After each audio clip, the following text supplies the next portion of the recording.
Bien, puede abrir su Biblia en el Evangelio de Juan, capítulo número 7. Vamos a Juan, capítulo número 7, y estamos viendo el sermón número 15 en esta serie de sermones a través del Evangelio de Juan. Y estamos viendo este hombre que vio todo lo que Jesús hizo, este discípulo que se llamaba Juan. Bien, la semana pasada veíamos cómo Jesús hablaba unas palabras algo fuertes con las multitudes, y de hecho a sus discípulos les preguntaba: ¿ustedes también se van a alejar de mí? ¿Ustedes también se van a apartar y me van a dejar de seguir? ¿Y qué es lo que dijo Pedro? Si recordamos lo del miércoles, el domingo pasado, ¿qué es lo que Pedro le respondió a Jesús? ¿Recordamos? Sí. Señor, ¿a quién iremos? Si tú tienes... Palabra de vida eterna, y nosotros hemos creído y sabemos que tú eres el Santo de Dios. Así es. Cuando toda la multitud seguía a Jesús por las bendiciones, por el pan, lo que les podía dar, los 12 lo seguían porque ellos creían en Él, como el Salvador, sabiendo que Judas fue la excepción, fue el que lo iba a traicionar. Bien, ahora llegamos al capítulo número 7. Y entre la alimentación de la multitud y este pasaje que vamos a leer hoy, pasaron aproximadamente 6 o 7 meses en los cuales Jesús se enfocó plenamente en el evangelismo y en discipular a los 12. Y vemos esto, que Jesús entra al templo durante lo que se llamaba la fiesta de tiendas, la fiesta de las tiendas. Y esta fiesta que celebraban los judíos, solamente por algo de contexto, era una fiesta para que recordaran cómo cuando Dios los libró de Egipto, vivieron en el desierto en tiendas de campaña. Entonces cada año, por todas las generaciones, celebraban esta fiesta donde todos salían, hacían sus tiendas de campaña, tenían agua fresca, encendían una linterna y estaban ahí recordando cómo Dios nos proveyó en el desierto. Y eso es donde nos encontramos en esta mañana, en Juan capítulo 7, versículos 1 al 24. Y lo primero que vamos a ver es esto, el rechazo de los hermanos de Jesús. Vamos a leer Juan 7, del 1 al 5 todos juntos. Dice así: Después de esto, Jesús andaba por Galilea, pues no deseaba andar por Judea, porque los judíos lo querían matar. La fiesta de los judíos, la de los tabernáculos, estaba cerca. Por eso los hermanos de Jesús le dijeron: Sal de aquí y vete a Judea, para que también tus discípulos vean las obras que tú haces. Porque nadie hace nada en secreto cuando procura ser conocido en público. Si haces estas cosas, muéstrate al mundo, porque ni aun sus hermanos creían en él. Vamos a orar. Padre Santo, por favor, háblanos por medio de tu palabra. Por favor, Señor, ayúdanos a entender lo que nos quieres decir en esta mañana, a cambiar lo que tiene que cambiar dentro de nosotros.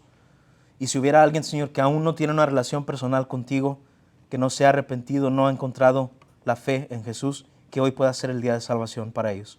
Te lo pedimos en el nombre de Jesús. Amén. Vemos aquí el rechazo de los hermanos de Jesús. Y recuerden, Jesús había nacido a la Virgen María y dice la Biblia, y vamos a leer en un momento, que tuvo más hijos aparte de Jesús. Y dice que los hermanos de él no creyeron a pesar de ¿qué? A pesar de escuchar la historia del nacimiento milagroso con María. Lo que celebramos en Navidad, el nacimiento de Jesús, María hubiera contado esa historia a sus hijos cada año. Feliz cumpleaños, Jesús, ¿recuerdas? Déjame les recuerdo cómo nació Jesús. Aún así no creyeron. Número 2, no creyeron a pesar de ser testigos de la infancia de Jesús. ¿Quién aquí tiene hermanos? ¿Ok? Tú tienes puros hermanos varones, ¿verdad? Y no es cierto que te hacían el bullying a ti. Siempre, ¿verdad? Siempre. Porque eres la más chica y eres la única mujer. En tu familia tú eres el único varón. Es al revés, puras hermanas. ¿Y no te hacían bullying a ti también? Exactamente. Venimos a confesar los pecados hoy, ¿verdad? Los hermanos de Jesús lo hubieran visto que él jamás hizo bullying. Que él siempre obedecía a sus papás. Que él iba al templo y le gustaba leer la palabra de Dios. Que él fue perfecto, que Jesús en su niñez nunca pecó, en su adolescencia nunca pecó, dice la Biblia. Aún así no creyeron. Y número 3, no creyeron a pesar de ver el milagro de las bodas de Caná. Ellos estaban presentes en las bodas. Cuando Jesús hizo el milagro, ¿qué fue el milagro que hizo Jesús? El agua en vino. Aún después de ver eso, no creyeron. Bien, la pregunta es esta. ¿Qué es lo que dice la Biblia acerca de los hermanos de Jesús? Y puede tomar apuntes aquí. Número 1, había varios de ellos. Jesús tenía varios hermanos. Marcos nos dice esto. ¿No es este el carpintero, el hijo de María? Aquí están los enemigos de Jesús hablando de Jesús y dicen, ¿no es el carpintero el hijo de María, hermano de Jacobo, José, Judas y Simón? ¿No están sus hermanas aquí con nosotros? Jesús tenía varios hermanos y hermanas. Número 2, ¿qué nos dice la Biblia de sus hermanos? Que todos estaban casados.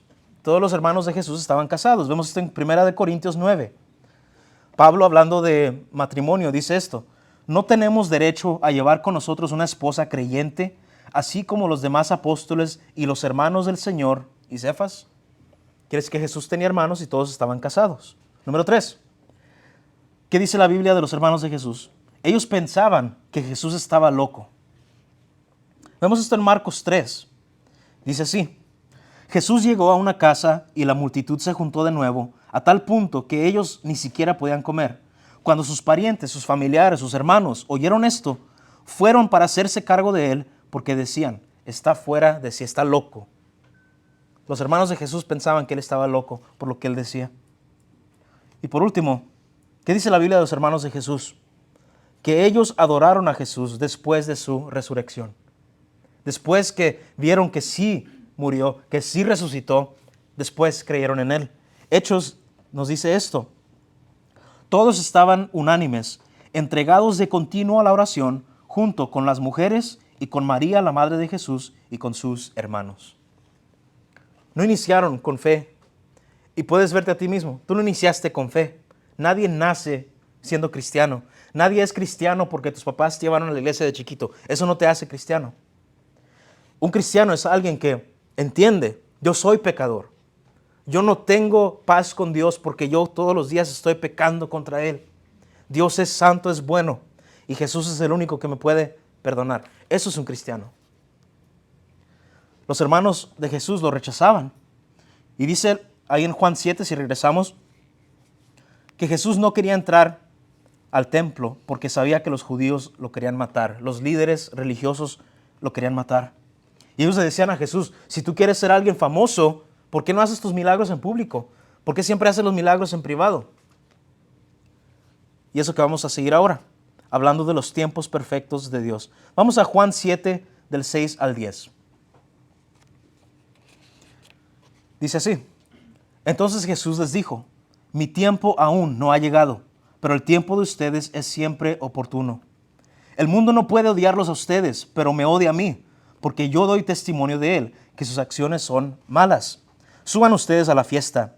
Yo no subo a esta fiesta porque mi tiempo aún no se ha cumplido. Y habiéndoles dicho esto, se quedó en Galilea. Pero cuando sus hermanos subieron a la fiesta, entonces Jesús también subió, no abiertamente, sino en secreto. Jesús sabía que él iba a morir. Para eso vino.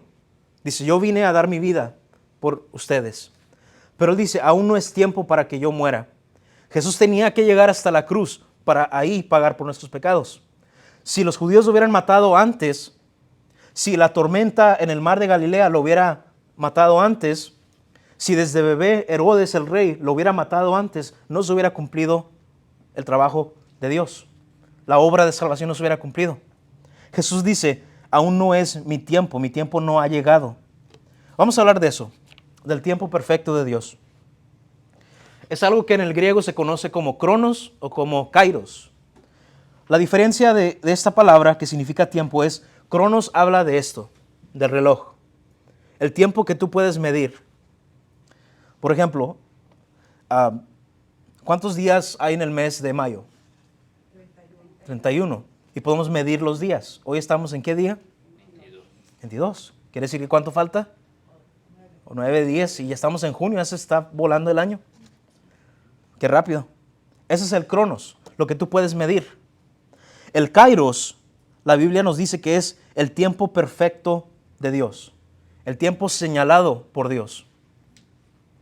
Te preguntas, ¿por qué es que, como decía don Juan al inicio del servicio, decía, yo no pensaba ir el día miércoles a los grupos de vida, pero me habló y mi amigo y tuve, pues fui. Pero qué bueno que fui, porque aprendí y ahora quiero aprender más de la palabra.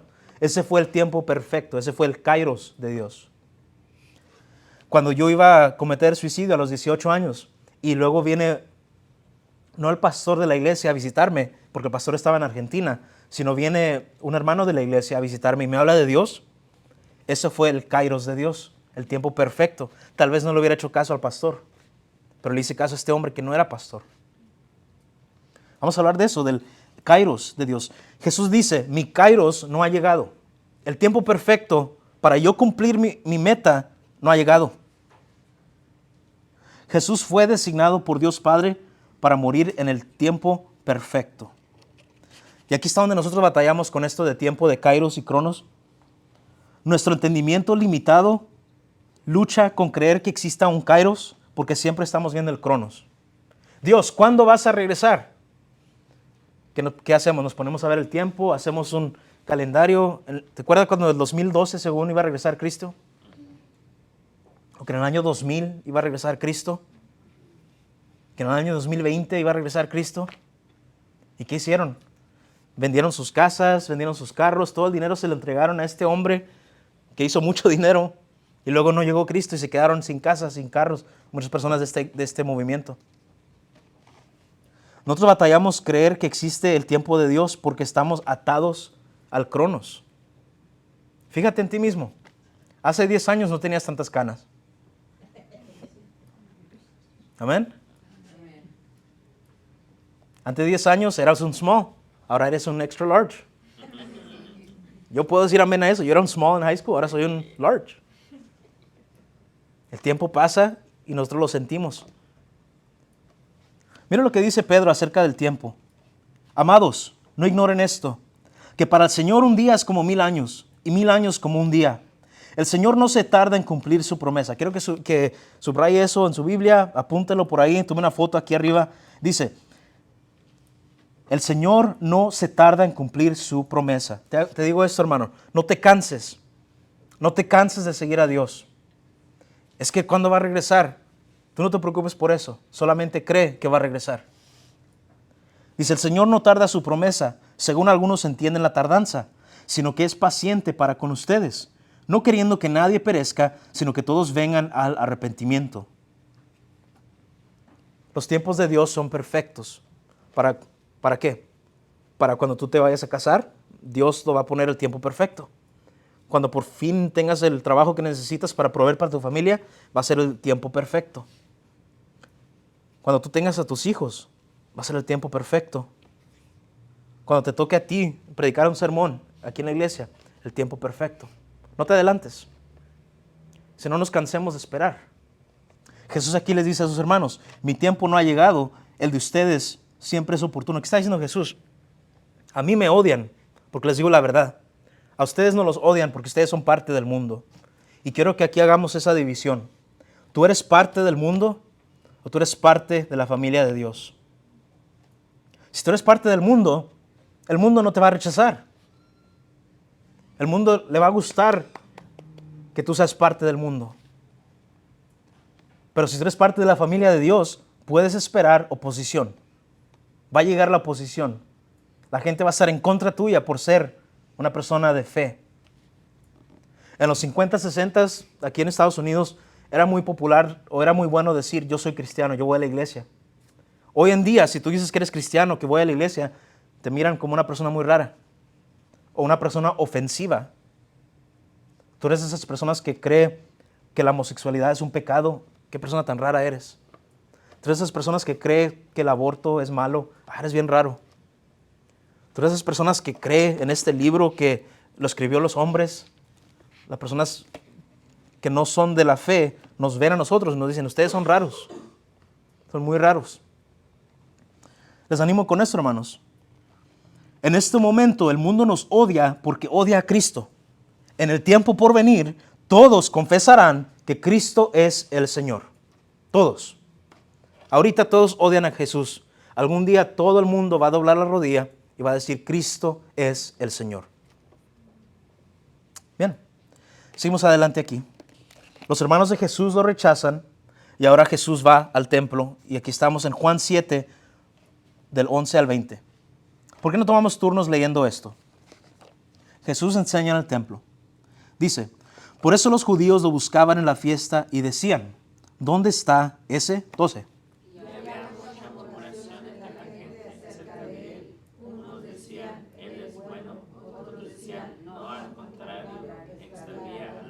Sin embargo, nadie hablaba abiertamente de él por miedo a los judíos. Entonces los judíos se maravillaban diciendo, ¿cómo puede éste saber de letras sin haber estudiado?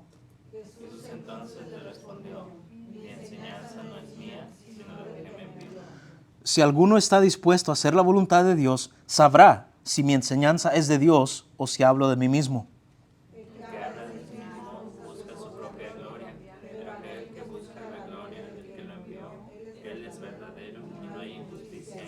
¿No les dio Moisés la ley y sin embargo ninguno de ustedes la cumple? ¿Por qué me quieren matar?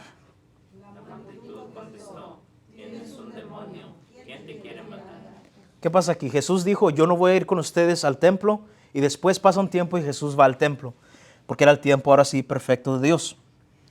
Jesús, en medio de la fiesta, se pone a enseñar la palabra de Dios. Y hay que transportarnos a Israel antiguo, donde un maestro de Biblia se llamaba un rabino, y lo que hacía es, en vez de tú ir a una universidad, tú ibas a un rabino. Él era tu maestro de por vida. Y tú te sentabas a escuchar las enseñanzas del rabino. Jesús no espera que lleguen a él. Jesús va al templo y empieza a enseñar. Y qué buena lección para nosotros. No podemos esperar que la gente llegue a la iglesia para hablarles de Cristo. Tenemos que salir a buscarlos a donde están y hablarles de Cristo, allá afuera. Jesús empieza a enseñar la Biblia y lo hace de tal forma que se quedan maravillados. Dice la Biblia que Jesús, o dicen ellos, Él no fue a la escuela, no estudió, pero nos enseña la Biblia mejor que nuestros propios maestros. ¿Cómo puede ser esto? Jesús no solamente explicó lo que dice la Biblia, sino explicó lo que significaba. Explicó la letra de la ley y también el corazón de la ley. ¿Cuántas veces no ha escuchado usted un sermón y no se siente como un sermón? Se siente como solamente una clase de escuela, o se siente como un mensaje solamente de animarme, que me sienta mejor acerca de mí mismo. Y dices, ese sermón no tuvo nada de autoridad, no me motivó, no cambió nada en mi vida. Que tú puedes, Dios está a favor tuyo, todo lo puedo en Cristo que me fortalece, amén, amén. Nos vamos para la casa a comer y no cambió nada. Jesús no enseñaba de esta forma. Cuando Él enseñaba, dice que cortaba hasta el corazón de las personas. Llegaba hasta lo más profundo y se quedaban atónitos, dice la Biblia, no sabían qué decir. Quiero darles una probadita de la enseñanza de Jesús. Vaya conmigo a Mateo capítulo 5. Mateo 5, 33 al 37. Y cada uno de nosotros tenemos un sermón que siempre se nos quedó en la mente o en el corazón. Para mí fue un sermón que predicó un hermano pastor, se llama Raúl Sandoval, y predicó un mensaje que decía, ¿y ahora qué?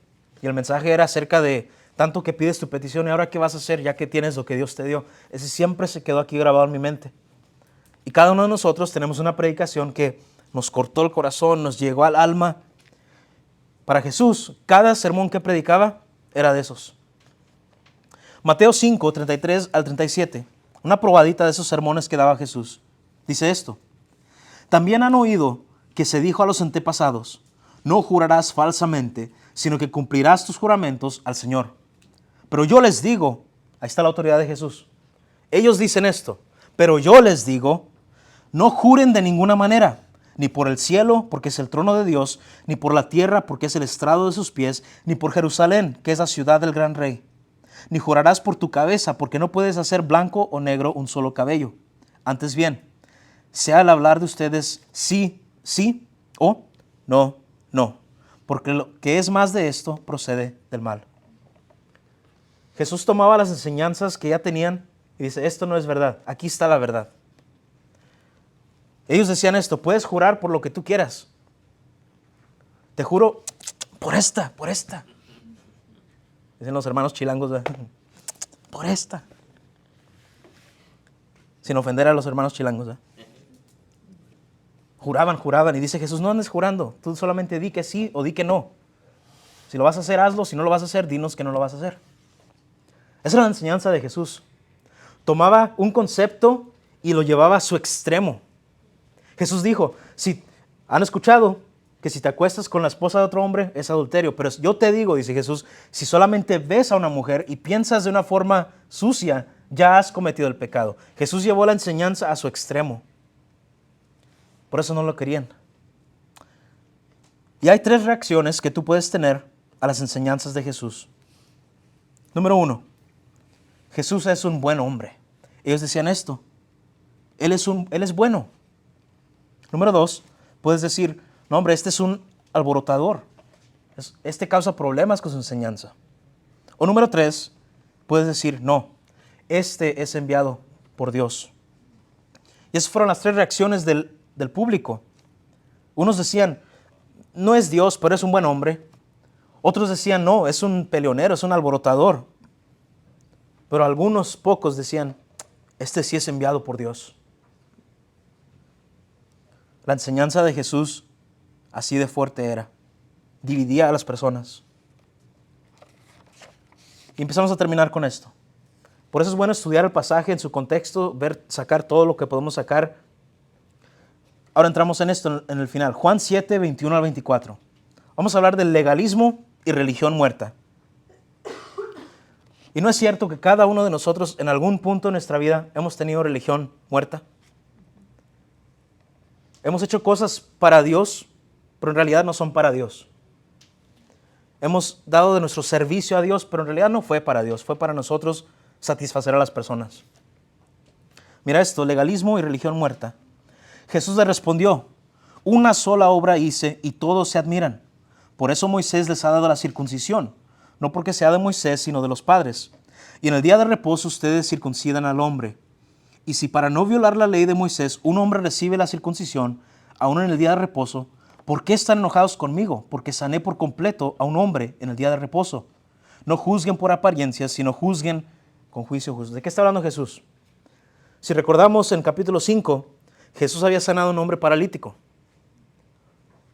Y qué bueno. Lo único malo, según para ellos, es que lo hizo en el día de reposo, en el sábado. Según en el día donde no puedes trabajar. En vez de alegrarse de que este paralítico fue sanado, se enojaron porque quebraron las reglas de ellos. Y Jesús les dice, si ustedes quebran sus propias reglas para lo que es la circuncisión, otra tradición judía, ¿por qué se enojan conmigo si yo la quiebro para sanar a un hombre completamente? Y eso es lo que es el legalismo. Es tú poner reglas que Dios no ha hecho. Deme algunos ejemplos de legalismo que usted ha visto en iglesias, hasta en su propia familia. Solamente dígalo a voz alta. Adelante. Cuando va una persona a la iglesia y te dice, oye, ¿cómo puedes vestir? Como tú puedas. Pero si vas con tirantes o algo, allá te miran, tienes que ir de manga larga, falda larga. Eso no es correcto. No lo dice Jesús. El legalismo de cómo nos vestimos en la iglesia. Yo batallé mucho con esto porque yo vengo de una iglesia muy profesional. Traje, corbata, excelencia. Y no es que esto no sea excelencia, esto para mí es más cómodo. Puedo respirar y puedo predicar. No me está ahorcando con la corbata. Y tengo el pescuezo bien grueso porque, bueno. Dígame usted, otro legalismo que ha encontrado en una iglesia. Reglas que Dios no hizo, que nosotros ponemos sobre las personas. ¿Cómo nos vestimos? Eso era uno, ¿verdad? Sí.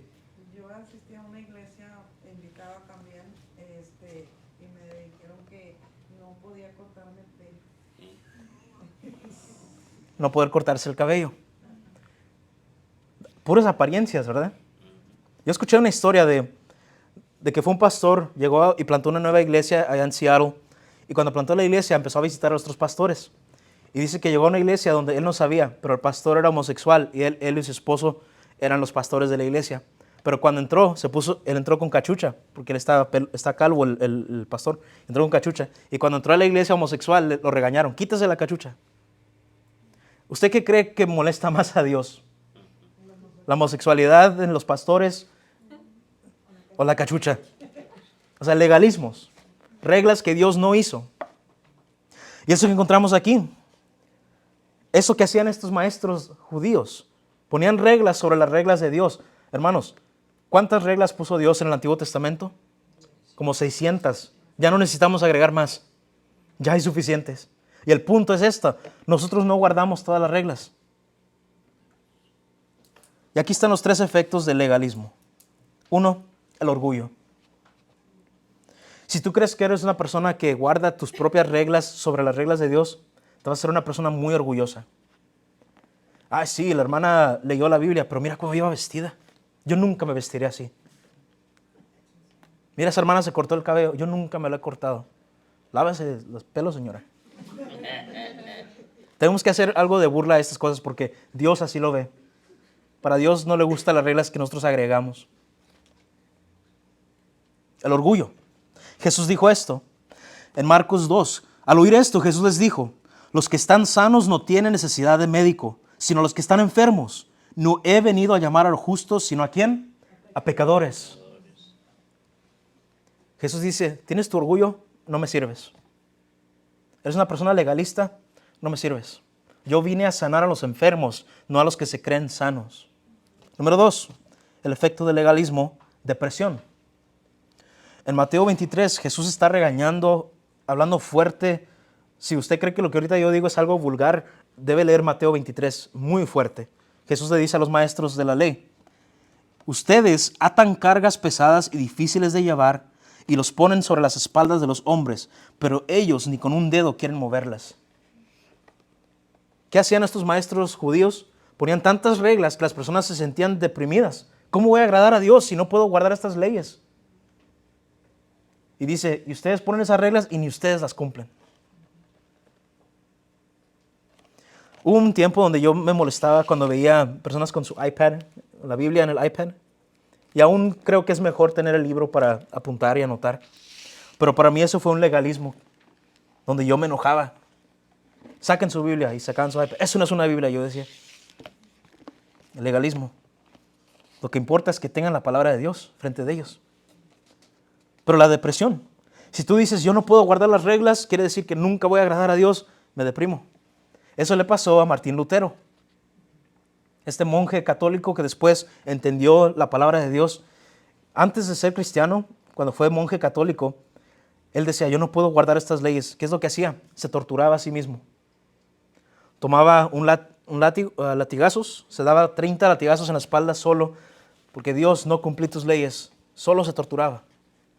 Después iba a un lago y se aventaba a las 3 de la mañana congelándose para torturarse a sí mismo, porque no podía guardar las leyes de Dios, que no eran de Dios, eran de la Iglesia Católica.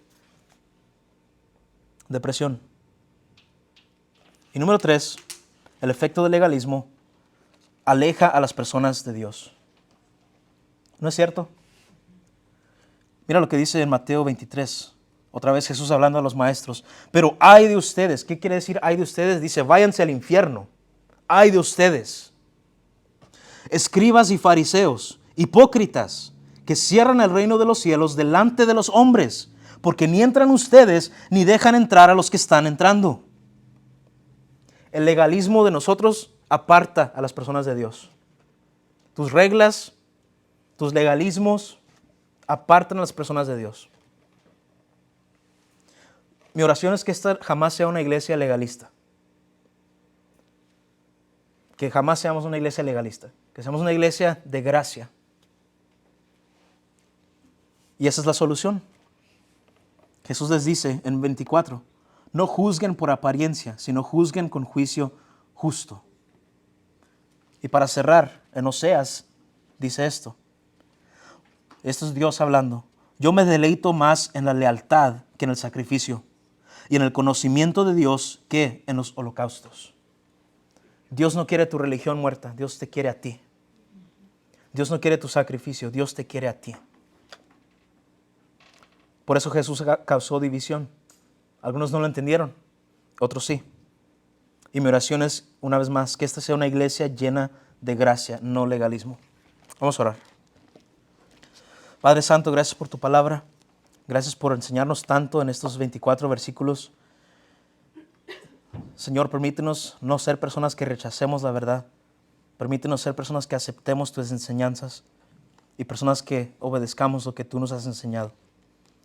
Bendice a tu iglesia, Señor. Quédate con nosotros. En el nombre de Jesús. Amén.